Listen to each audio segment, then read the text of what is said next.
কক্সবাজার সদরের ভারুয়াখালীতে দিনে দুপুরে ১০ লক্ষ টাকা ছিনতাই মামলার প্রধান আসামি কাদের সালাউদ্দিনকে আটক করেছে পুলিশ।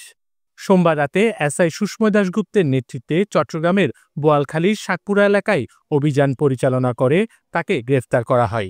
এসআই সুস্ময় দাশ জানান, গোপন সংবাদের ভিত্তিতে চট্টগ্রাম জেলার বোয়ালখালী থানার শাকপুরা এলাকা থেকে কাদের সালাউদ্দিন প্রকাশ সালাইয়াকে গ্রেফতার করে পুলিশ। তিনি জানান, ভারুয়াখালীর জুবাইদা বসতবাড়ি নির্মাণের প্রয়োজনে তার স্বর্ণ বিক্রি ও বন্ধক রেখে ১০ লক্ষ টাকা নিয়ে বাড়ি ফেরার পথে সাবেক পাড়ায় পৌঁছালে কাদের সালাউদ্দিন প্রকাশ সালাইয়া, মোহাম্মদ আফাত, জমির ও মিয়া হোসেন দিনে দুপুরে অস্ত্রের মুখে তার সন্তানের স্কুল ব্যাগে থাকা ১০ লক্ষ টাকা ছিনতাই করে পালিয়ে যায়। পরে জোবাইদা বাদী হয়ে কক্সবাজার সদর মডেল থানায় একটি ছিনতাই মামলা দায়ের করেন।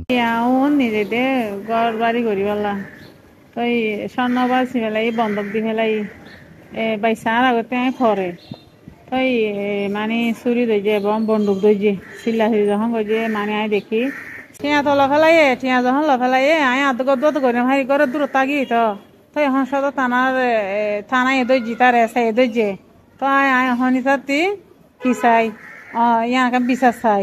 আমি নানুর বাসা থেকে আসতেছি। নানুর বাসা থেকে আসার সময় ওরা তিনজন এখানে দাঁড়াইছিল, বন্দুক ছুরি এগুলা নিয়ে। এগুলা বলতেছে টাকা না দিলে তোকে এখানে মেরে ফেলবো।